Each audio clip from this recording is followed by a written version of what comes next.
Welcome back in, builders. This week we are taking a look at Muspelheim, Sons of Fire. Far away in a frozen land of the Jotuns lies a vast valley of fire and ash. This is Muspelheim, a gloomy land lit by streams of lava. The acrid air is thick with soot and glowing embers, and the skies are dark and covered in clouds of smoke and sulfur. From the fires of Muspelheim, primordial giants once emerged, and now their descendants make the Valley of Fire and Ash their home. The Muspel giants have allied themselves with Jotuns of the surrounding lands, and most of the population is of Jotun stock. But in the ashen fields of Muspelheim, descendants of the fire giants still live. The Jotuns in general prefer a cold climate, but the Jotuns in Muspelheim are resistant to fire and do not suffer from the extreme heat of their ancestral home. So this is one of those nations that's kind of a dual population. We have the fire giants and we have the ice giants of Jotun. Can make it interesting, but also can present kind of a challenge because we're kind of looking for different temperature scales depending on the troop. Let's take a look at their national features. For race, we have both cold resistance, prefers cold scale +2. Our home province prefers heat scales of +3. We have fire resistant giants in home province. So when we look at our troops, we'll see a distinct line drawn between the units in the capital and the units in the rest of our nation. For military, we have the Muspel giants, and we have giant infantry in general, both of the cold and heat variety. For magic, we are very good at fire. We are okay at air, death, glamour, astral, blood, and I think nature I would class as maybe a little bit lighter. So a pretty good smattering of magic paths there. All of those are pretty powerful. We do have the glamour nature cross path. We do have decent death. We do have the death air cross path. We have the fire air cross path. Lots of good spells that can be relatively difficult for a lot of nations to cast. And specifically, we can be immune to a lot of the stuff that we are throwing out, which is always really nice when you can just turn the battlefield into hell and you don't mind, and the enemy is just suffering away. For priests, we are of average. We have two different priest level 2 recruitable leaders, so that's pretty good there. For our scales and blesses, we have a cold limit of +1, meaning that we could make our scales down to cold 3, or alternatively up to heat 1. For buildings, we build giant forts. Those are a bit more expensive, but have a bit better stats than a regular fort for the era. And our capital reduces the heat scale deaths by 2 steps, and all of our other forts reduce cold scale deaths by 1 step. This means the pop kill that normally kicks in once you get past heat 3 or cold 3 will lower that as if the scale is 1 lower. And that can be a pretty significant source of pop kill, just depending on your scales and other heat sources that are happening. For sites, we have 3 different sites in our capital. We have Muspelheim. This gives us the recruitment of our cap-only both leaders and troops, along with a fire and air gem. We have the Rift of Sotur, which gives us our fire giants, both the leader and sacred, along with 2 more fire gems and a death. It also increases our heat up to a maximum of 7, so we could get very, very hot here if, I don't know, like something crazy were to happen. And we have the Meltwater Gorge, which gives us 1 water gem. Pretty good smattering of gems, otherwise not particularly useful. I mean, you don't want your heat getting that high, that'd be ridiculous, even for us. So nothing too crazy on that. Taking a look at our units, this is one of the places where we have to kind of start differentiating between all of our different cold varieties and our heat varieties. Let's go ahead and start with the heat varieties. These are going to be cap-only units. First up, we have the Muspel Huskarl. This is kind of the standard spear, javelin, shield-wielding giant troop. These have the standard susceptible to shock 5, heat resistance 15. Luckily, we have snow move, so that is very handy if you go cold scales, that these guys will still be able to get around. We have wasteland survival, and we have bodyguard 1. As far as giant troops go, these guys do suffer a little for being size 6, which means we only get 1 of them per square. So it is a large benefit to find something else to join that square, whether it's a size 3 or some size 2s or even just summoning in some size 1s, just anything to get some extra things in there so that they're not surrounded and taking 3, 6, 9 attacks on one single guy. And while our defense isn't bad at 14, that'll add up on harassment penalty. As a bonus of being size 6, though, our spear is length 4, so even amongst other spears, we will have a chance to get a repel. And at attack 12, that's not bad. We would certainly love to get some attack buffs, if at all possible, just to help with that repelling. That really would help them stay safe. And 22 piercing damage is very strong. Most things will not be able to take a 22 piercing attack and not at least get scratched by something. Armor-wise, we have 15 protection, which is pretty darn good. We have a nice shield, we have a nice cap. We're wearing a scale mail cuirass, which, while not being the strongest thing ever, it keeps our encumbrance down at 5. And if we look at this, our body is 10, but do note that we do have the nice shield, which has a pretty strong parry on it. So decent odds that we will be able to take the hit on the shield, which will up that to a 26 protection on the body. Our second cap-only fire giant is the Muspelheim.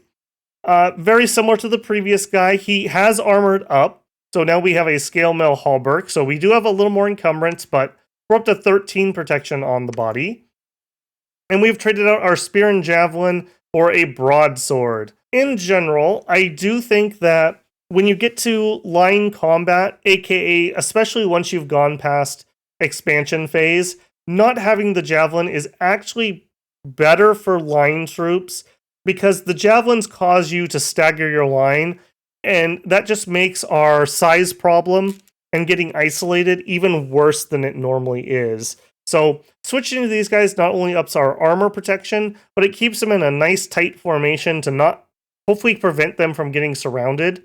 A length 2 weapon is pretty good. You now can get repelled by regular spears, but you have 16 defense, you have good protection, 13 morale is perfectly fine, and at 14 attack with 26 slashing damage, a very killy weapon.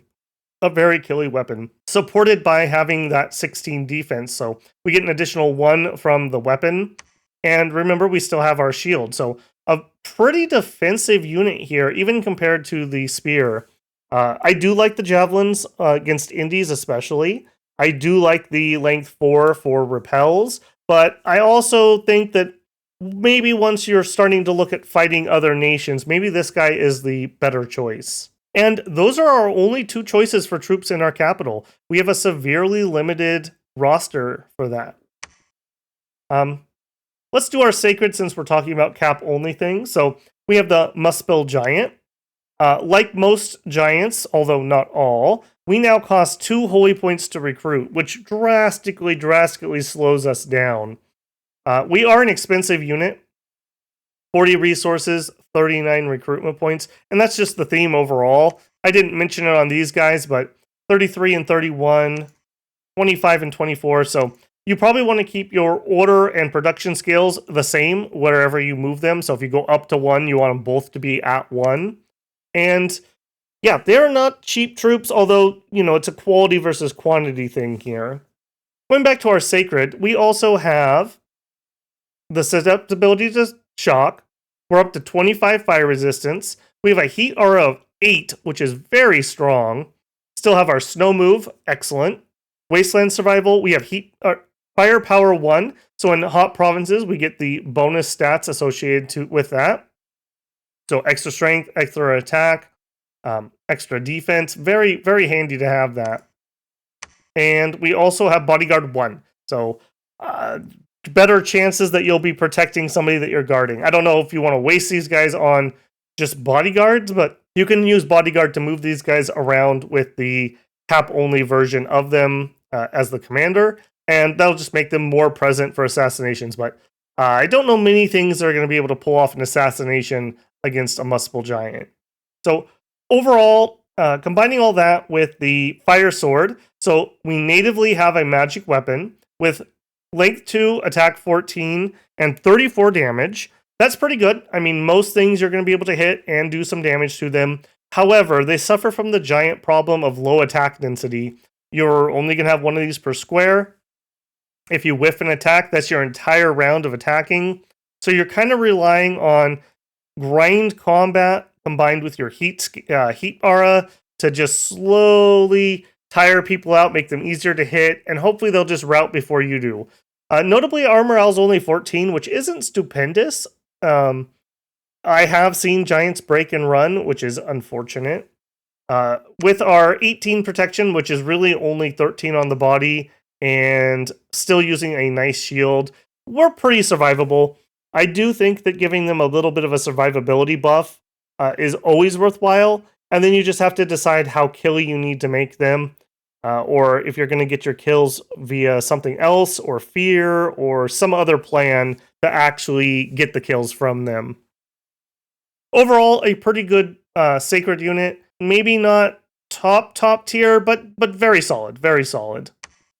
Moving outside of our capital, we have a whole slew of options. These are now our Jotun troops, and they have a different profile. So they're going to have susceptibility to shock 5, they're going to be cold resistant 15, and have snow move as their just basic stats. And we have a large slew of them. So we have the Jotun Bondi. Only morale 11 is very notable on him. He's wielding an axe, and he's not very good at it. And he's in leather kit. This is essentially our militia unit. Not the worst for sure. 31 HP is not bad, and they are pretty darn cheap. However, 9 attack, low attack density, you're not going to do a lot with these, other than maybe hold up walls in a fort. Next up, we have the Jotun Warrior with Spear. This guy is in the leather kit with a shield. He now is wielding the length 4 spear at 10 attack. That's pretty decent. I think we have better options, but if you need to go a bit on the cheaper side, this isn't too bad. Next up, we have the Jotun Warrior with axe and javelin variety. Again, this is the leather armor. We are now wielding the axe at attack 10 for 29 slashing damage, which is very powerful. Do note that slashing damage is better at breaking shields, and we hit hard enough that if somebody blocks with a shield and somehow doesn't die anyways, you're probably going to damage the shield and lower its protection. We also now have our javelins. Remember, javelin distance and damage is based on strength, so we can throw this 21 squares, which is very respectable, and our accuracy is not the best, so you are going to want to get these out before your own troops are into combat and might take a friendly javelin to the back. Next up, we have the Jotun Hurler.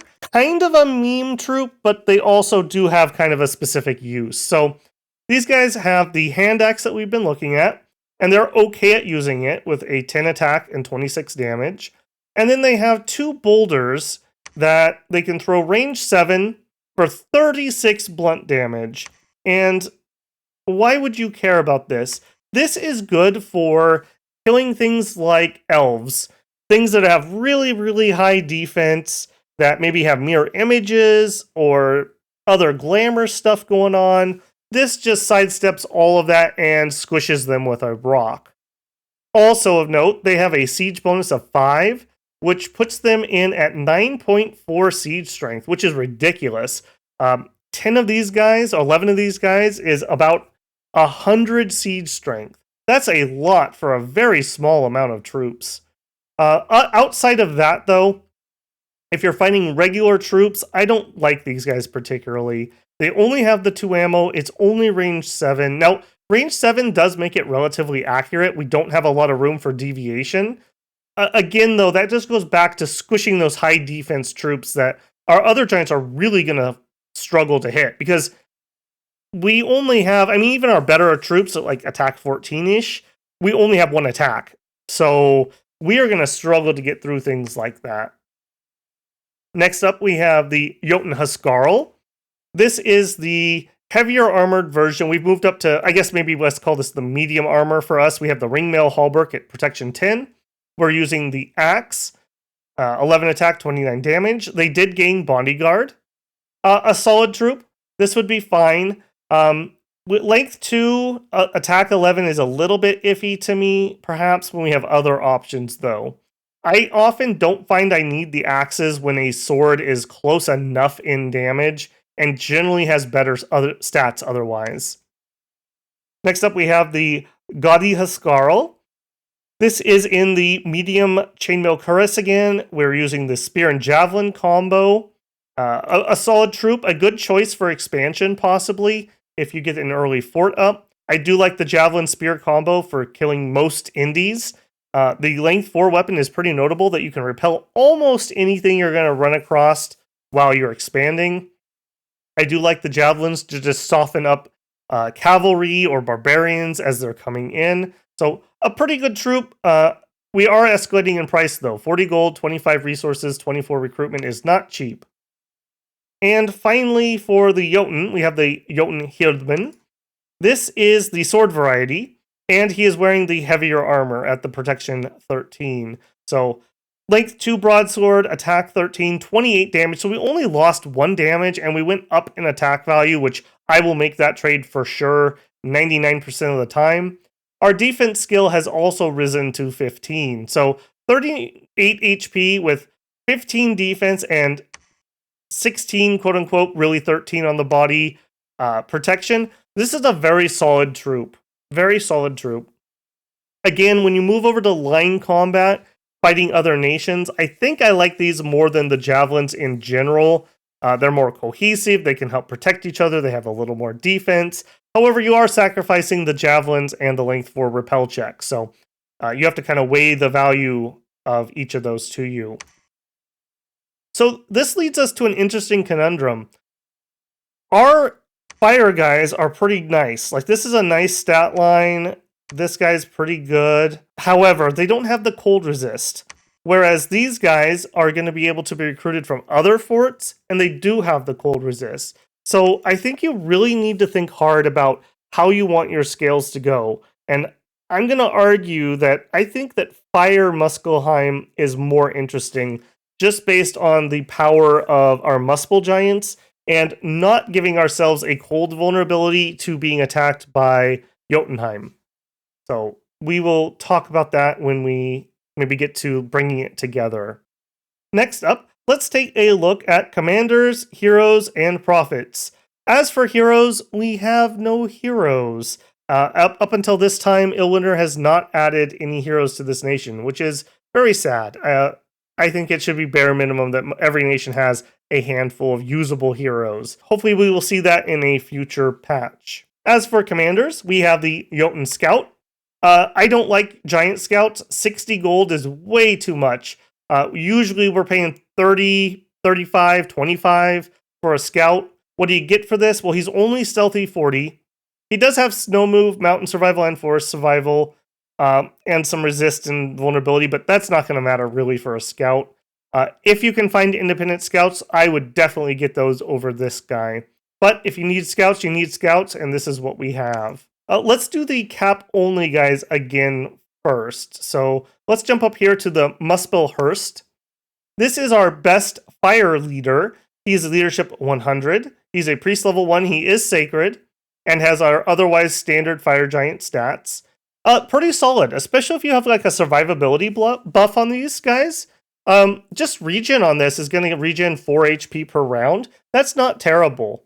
That's not terrible. If you get flanked, he has a pretty good chance. 16 defense, 17 protection, and your bless. He's not going to get sniped out like some nations might have happened to them. He wearing the half helmet and the scale mail hauberk. He's in our heavier gear. So a perfectly good leader. He puts things in formation. We quite like that. Next up, we have the Muspel Gold. This guy is a bit different. He is a priest level 2 fire 1, and he gets a random of fire, air, and death. These guys are better at getting blessings out for you. They also can do sermons of courage. And if you're moving around with fire troops, they're going to be immune to any of the fire damage he can put out, which having even just one mage during expansion can make a huge difference. I actually kind of like to support my expansion with one of these guys. They can do a sermon of courage. They can get the bless out, although you'll probably be leading with the other guy, so I'd have him do the bless. And then you can cast a spell or two. I mean, even just some fireflies or some flares or just any low-level fire thing is better than nothing.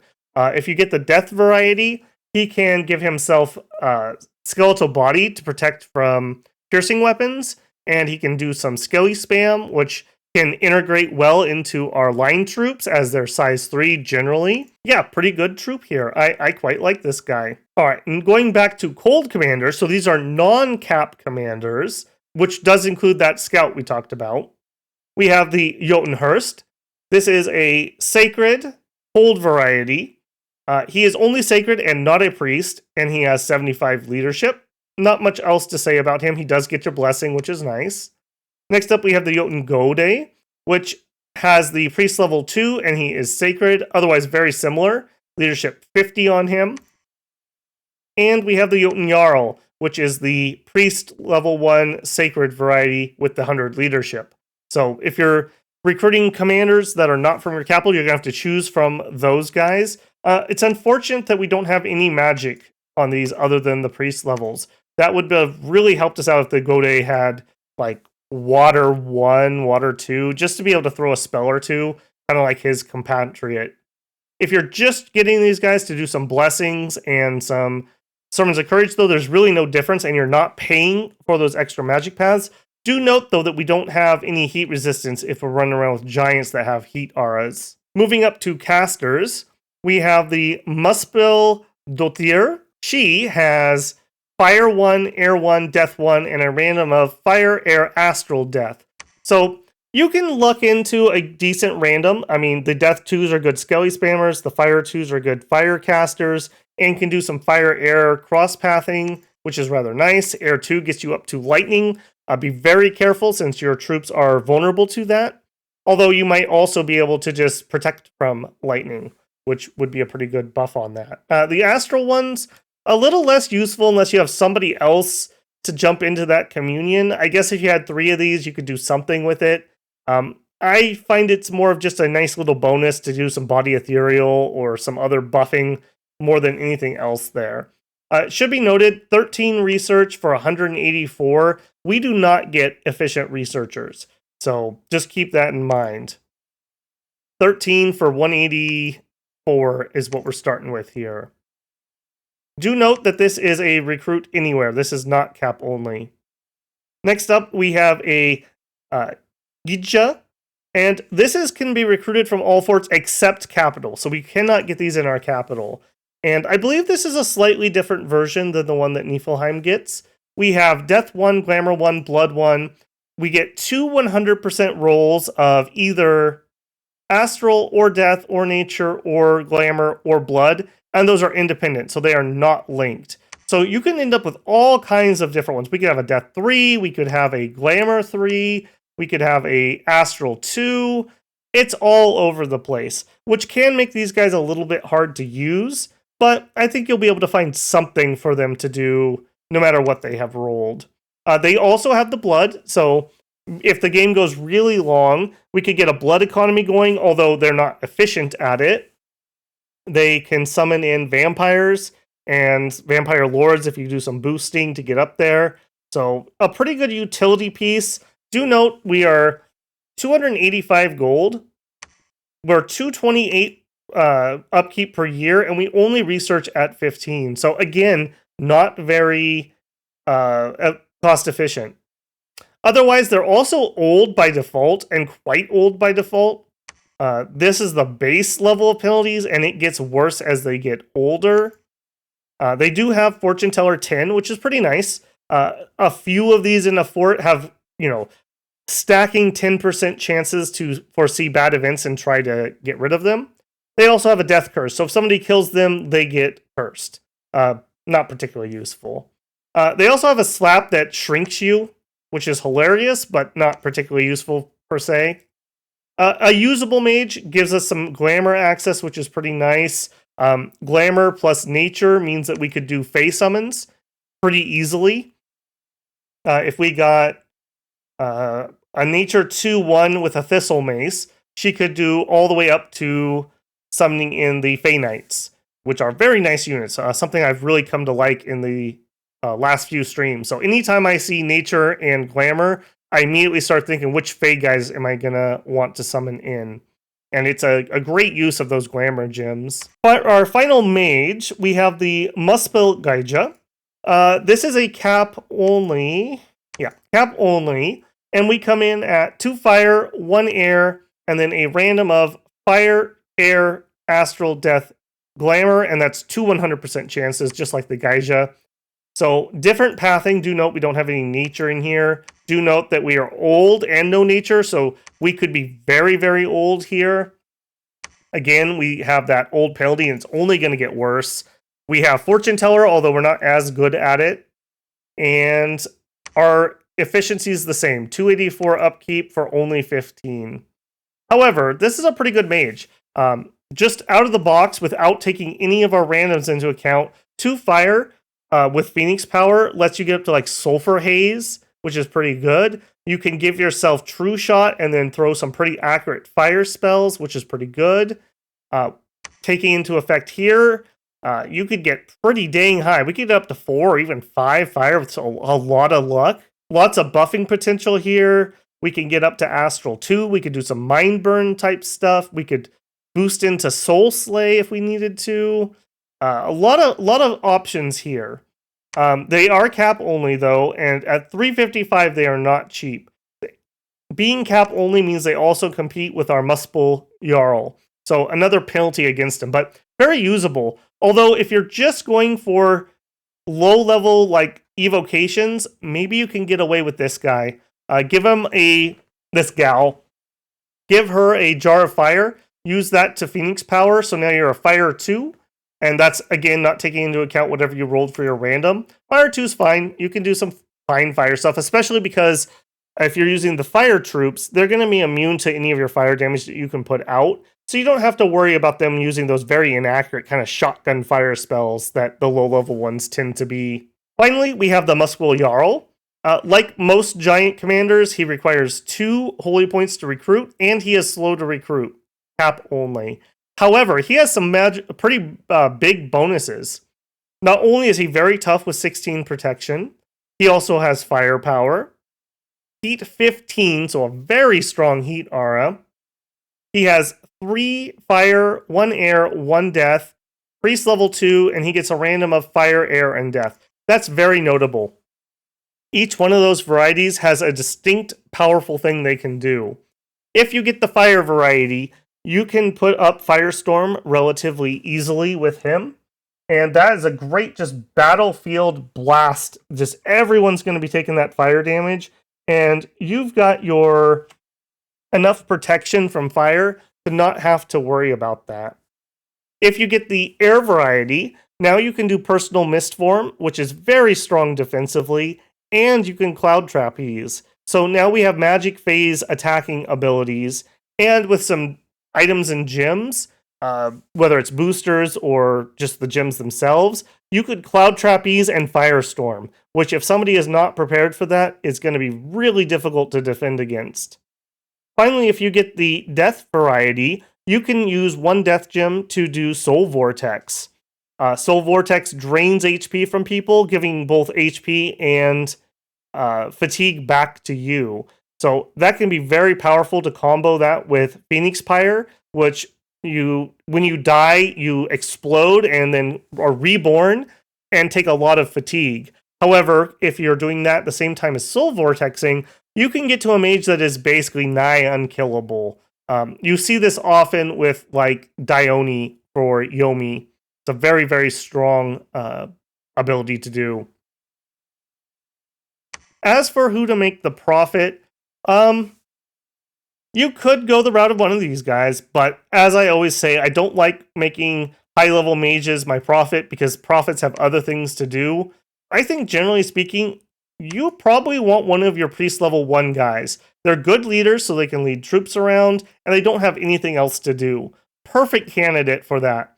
Again, if you have some survivability in your Bless, it'll also make your Prophet more survivable. With 36 HP, just a regen is pretty darn nice on that, and that's in addition to whatever else maybe you took. So, very strong showing. I do think, and which one you do, I think, depends on your scales. If you go cold, I would probably do it to this guy. If you go heat, I would probably do it to this guy. National spells and items. As for national items, we have no national items. As for national spells, we have a pretty decent variety. Starting with Thaumaturgy. We have at Thaumaturgy 5 the Seath Curse. This is a Death 1 Astral Crosspath. It requires 3 Death Gems to cast. It's range 5 province. It's a ritual. And you randomly curse somebody? I don't know. It only hits commanders at least. I guess if you have seen a expanding pretender, I would totally hit them with this. That really screws them, upping their chance of taking afflictions. So that's at least something that it can do, but otherwise, I'm not entranced with this at all. Pretty garbo, if I'm being honest. Our other national spells all come out of Conjuration. At 3, we have Summon Glossos and Sloth of Bears. At 4, we have Awaken Jotun Dragar and Brood of Garm. And at 8, we have Summon Dwarf of the Four Directions. Very similar to what we see on Jotunheim or other Heim nations for a lot of these spells. Our great bears that we can summon are the standard bear unit. I do not care for these ones particularly. They're only notable for possibly being okay at siege strength, but we have those boulder tossers who are much, much better at that. I wouldn't waste nature gems on these guys. We also at Conjuration 3 have the Glosso. This is actually a pretty decent unit. It is sacred.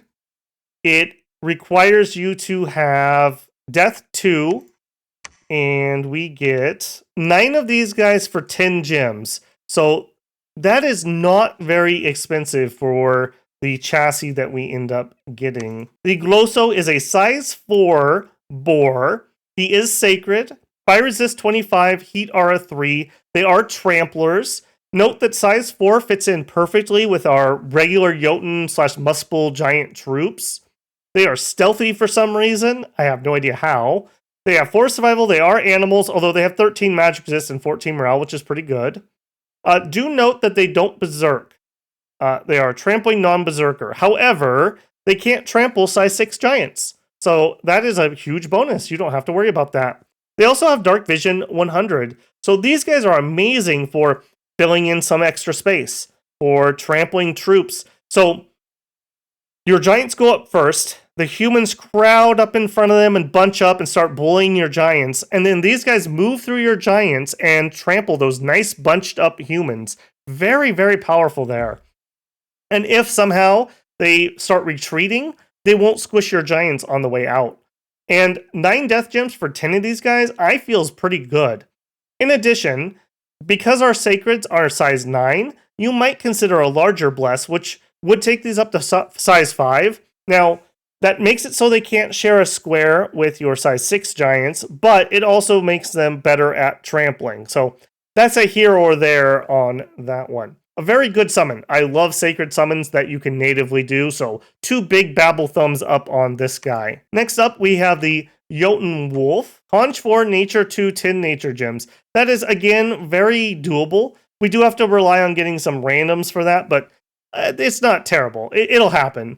I like these okay. These are kind of the ice version of a sacred summon. So they are sacred. They have fear. They are size 6. So unfortunately, they can't shift in with your line, but that's all right. With the cold resist, the snow move, they do go berserk. They have forest survival and they are animals. They have even higher morale and a good 14 magic resist. 2 attacks. I like these guys. They're perfectly fine. I think if you wanted to summon some boars in for your heat armies and some wolves in for your cold armies, that'd be very good. And it gives you 2 different threat vectors. Tramplers for the boars and fear for the wolves. So a few of these guys kind of like maybe hitting the sides of a formation or trying to hold an attack rear can be absolutely devastating because of the fear. And they have 9 protection with 30 HP, so they're not exactly the squishiest things ever. And as a giant nation, decent chance that you took regen, so they're going to be regenning 4 HP per turn.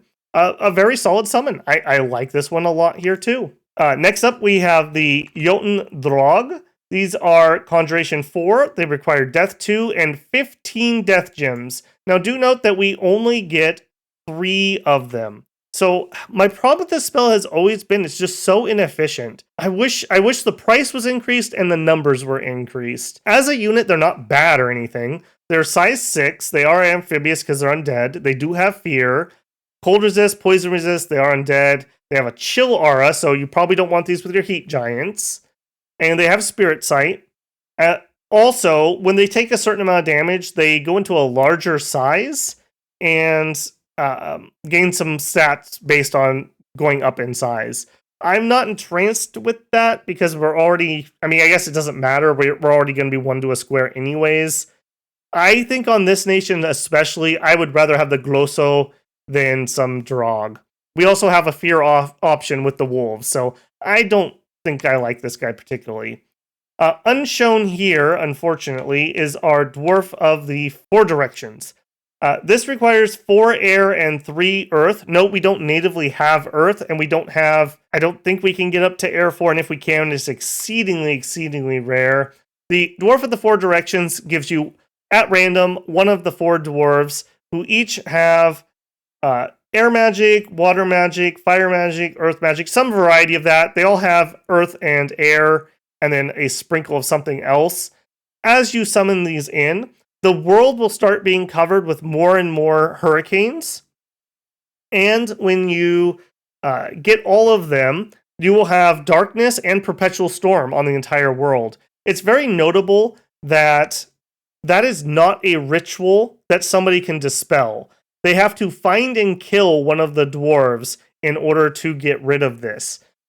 Otherwise, it is impossible. So if you hide these away in a fort and maybe give them stealth and sneak them somewhere, they cannot get rid of that. So if you are prepared for perpetual darkness and storms and hurricanes and the enemy is not, this would give you quite a good advantage. Practical, no. Will I probably be able to pull it off on stream? No. But a very cool option. I would love to see somebody get this off in multiplayer. That could be very cool. Overall, I would say I like our national spells. I think we have a cool variety and several different usable, naturally castable spells. Otherwise, in Magic, I do think there are a couple notable things here. In construction, Bottles of Fire are really nice because we would really like to cast Conch 4 Nest of Salamanders with our fire guys. This summons in 10 plus size 1 fire salamanders. They're little size 1 snakes.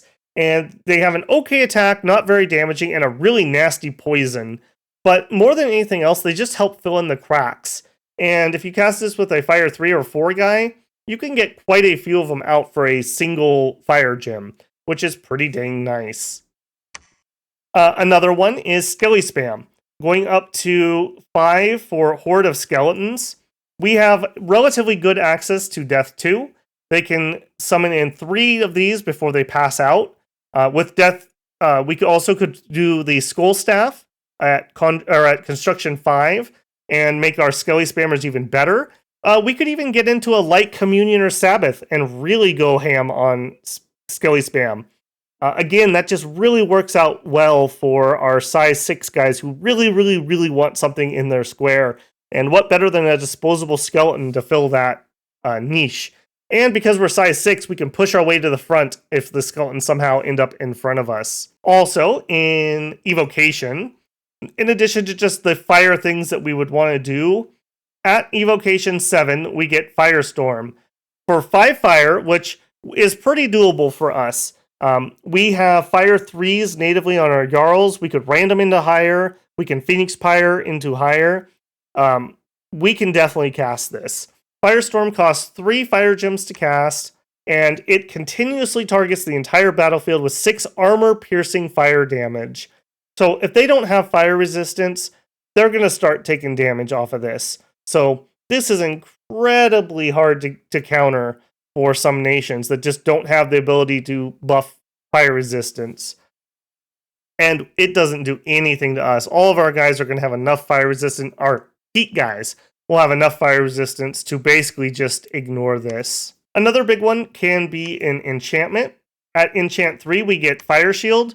Fire Shield really helps out our casters because it lets people attack us and take damage for doing it. And after the buff to Fire Shield, where they only have to attack you, they don't have to actually hit you, this is really good on our Jarls to have a way of killing people that doesn't involve hitting them. Very good. The Firebrand-like item that the Jarl has helps with its Area of Effect 1 attack, but it's still nowhere near enough if you're getting swarmed by lots and lots of little things. Beyond that, Alteration is somewhat useful. Do note you don't have Earth on our Jarls, so they're not going to be doing anything there. However, Soul Vortex comes out of here at 6. So Alteration 6 for Soul Vortex is a very, very strong piece in their kit. And at 7, Phoenix Pyre allows you to explode, and then you get some fatigue, but as long as you don't pass out, you'll just wake up and keep going. So the play is you get Soul Vortex, and then you Phoenix Pyre, and you just, if you get killed, you just pop, and you come right back and continue fighting. Very, very powerful there. Also of note in enchantment, Cloud Trapeze at 4 is another big one for us. Being able to teleport in and then do some of that other stuff is very strong. It's even worth considering maybe a pretender that can make air boosters so that your Soul Vortex guys and your easy Firestorm guys could just take a booster, use that to Cloud Trapeze over, and then do their other shenanigans. So overall, very versatile magic pathing, very good combat pathing. Our mages are expensive and few. Our research is not particularly efficient, though. We do have the ability to do Alquills, we could do Skull Mentors, we could do Lightless Lanterns. We're not huge into nature, but we could do Homunculi. We have a little bit of blood for imps. So I do think it is worth going early Construction 3 and maybe even Construction 5. To try to get some of those boosters going, just to try to help your efficiency at least a little bit. Okay, so bringing that all together, we are a nation that has 2 distinct troops, our cap troops and our troops from elsewhere. Because we are giants, we can easily spend over 1,000, maybe even 2,000 gold just on our capital, getting some sacreds, getting some regular guys. So I actually kind of like the idea of going with heat scales because it makes our fire giants better more often for us, and it doesn't present cold nations any type of benefit when coming into our lands while fighting our fire guys.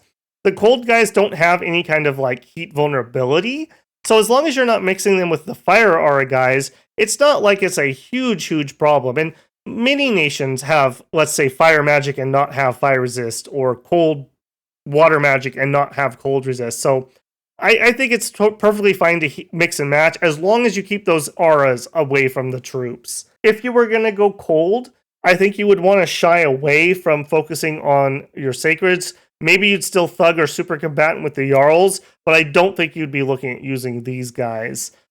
If you were going to, you would be trying to use them very, very aggressively, where you're fighting outside of your own dominion and not anywhere near yourself where you're going to be suffering in that cold. We have pretty good gem income and notably lots of fire income. So jars of fire, very, very nice. Summoning things, I didn't mention it, but summoning in fire drakes is another great option. Gives you those nice flamethrowers that can hide behind our front line and just shoot straight through them. Those are very, very devastating and relatively cheap, especially when you're pretty certain they're not going to die standing behind your wall of giants. So another good option there. Spending fire gems on just extra fire spells even is pretty dang viable. We also have death things, so getting Skelly spam up. If you choose to do summon Long Dead, we have a chance to get giant Long Dead, which are much stronger than regular ones. So that's another route. Maybe you could go to try to get some extra chaff in with our size 6 giants. Pretty darn good. In this game behind me, I went with Heat 1 scales, and I didn't really suffer for money particularly, even though, excepting my capital, most places did not have heat scales that they liked. Your capital is usually a large chunk of your budget, so I actually didn't feel the squeeze on that nearly as bad as I thought I would. Because we are giant troops and we are armored giants, I do think some amount of production's in order, and because our costs are in line with recruitment and production slash resources, I think you want to keep your production and order at the same level. So if you go up 1, you want them both at 1. If you go up 2, you want them both at 2. Otherwise, you'll just end up with extra that you're not going to be able to spend. And it's the same for the cold troops too. They're pretty much in lock with the cost between resources and recruitment points. So I think you could go scales, I think you could go heat, I think you could go cold, I think you could go Hellbless. We have lots of different ways to play Muspelheim, and I quite like that. Okay, let's take a look at Pretenders. Muspelheim does not get a ton of different choices for chassis. As for the Norse type nations, we actually are on the very low end of that because we don't have a lot of Titans. Starting on Dominion 1, we have most of the usual suspects. In addition, we have the Bitch Queen, who I do not like. She doesn't have enough invulnerability. And we have a Sklati. For 140 points for a Blood 1, I would just get the Freak Lord.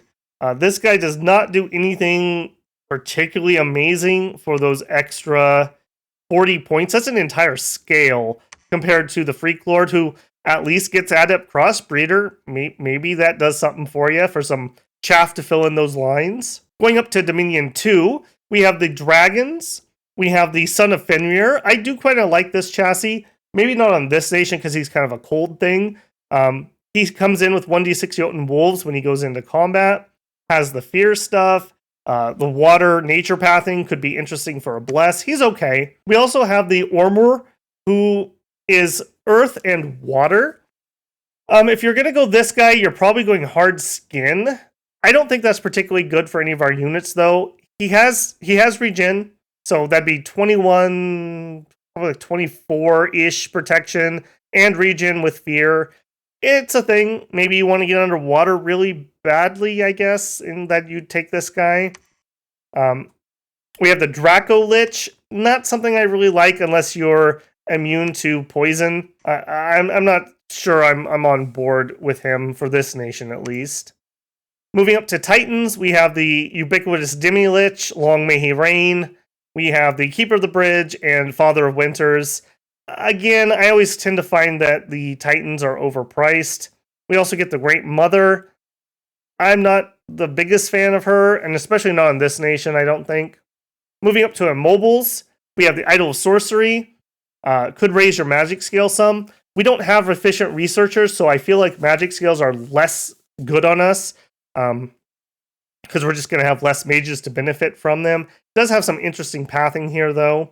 We have the Idol of Beasts with Air and Nature. Idol of Man. Idol of Man it's okay. Fire, Air, and Nature is pretty interesting pathing. That'd be like Regen and Fire Shield and Resist Shock. That's what I'd go with on him. We have the Monolith, we have the Geyser, and we have the Fountain of Blood. So, not the best choices, if I'm being honest here. Let me show you a couple that I came up with. For no particular reason, here's a Monolith. This guy is going relatively cheap. He went dormant. I tend to find that year 1, I am using my regular giants to expand. I don't have any money for sacreds. So going dormant actually isn't that big a penalty because I wouldn't get any use out of it. And all I took here was regeneration and larger. Very, very cheap. We have decent scales. I did go heat. So we're going to have lots and lots of money and resources. We have okay amount of Dominion power. So we're going to be able to get 3 giants or a leader and 2 giants in a turn. I think that a leader and 4 or 5 giants over 2 turns is an expansion party if you did want to go that route. The larger and regen is also a great combo for our Glosso. So if you really like that unit and you want to make good use of them, this would make them probably as good as they can be. We also don't have native earth access. So this would let us forge a couple hammers and some boots. Boots would only be if we really had somebody else who could benefit from that, but the hammers would be nice. We could use that for making it cheaper to do all of our boosters that we're hopefully going to be crafting. This also could let us cast Riches from Beneath, which would supercharge our economy. The Astral is basically just used to pay for the other parts of the Bless, but it does give us the ability to do some boosters and to do teleport if we need to move this guy around. And 7 nature for the regen. Pretty solid, no pun intended, pretender here. He is immobile, so, you know, your mileage may vary whether you like that or not. The other one I made, which I did like quite a bit, is Birds Are Watching. This is an idol of beasts. What I like about this guy is this is a little bit more focused on thugs/super combatants. We still have regen.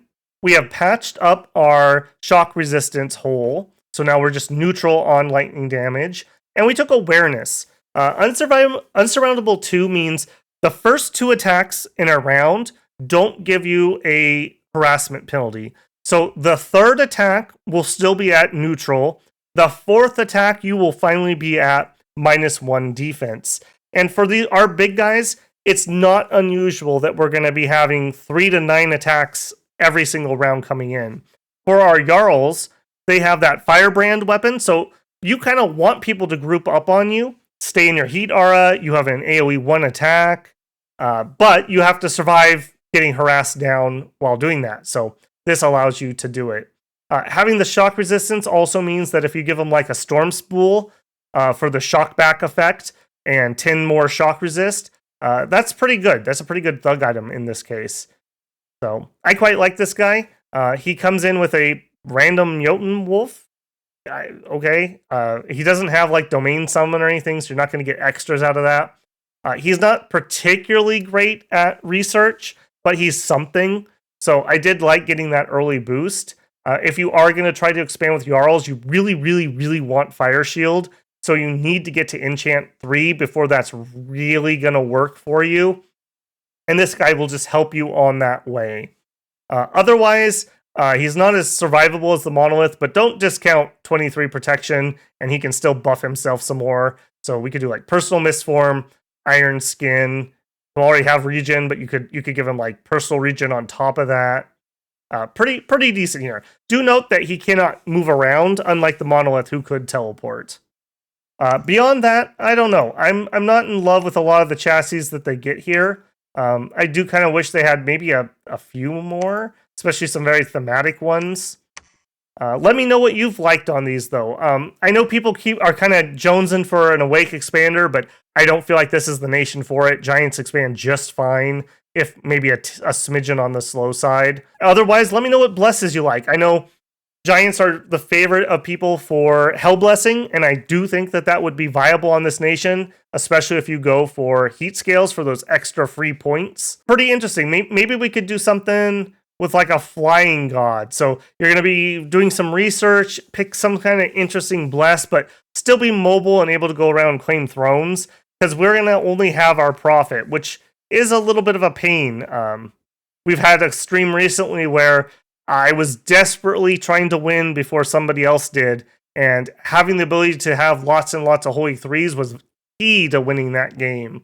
And we are definitely not going to have that, because we're not going to have good water access for Bishop Fish, which is kind of the only available option for most nations. Okay, so I'm going to wrap it up there, builders. Hopefully you have enjoyed Muspelheim, one of the newest nations in Dominions. We are rapidly approaching the end of early era. We've only got a few nations left. Please look forward to it. Pretty soon we're going to be in Middle Ages. My goodness, time has flown. All right, if you haven't already, I'd appreciate leaving a like on the video. That does help. And maybe if you're not subscribed, today's the day that I have earned your subscription. I would appreciate that. Otherwise, tips are always a welcome. And I love seeing people pop into the stream and saying hi and talking Dominions and just hanging out, memeing around with me. We have a lot of fun on that. So you're always welcome to there. See channel for when the newest one is coming. Usually the Friday after this video goes live. Okay, builders, take care and get out there and build something cool.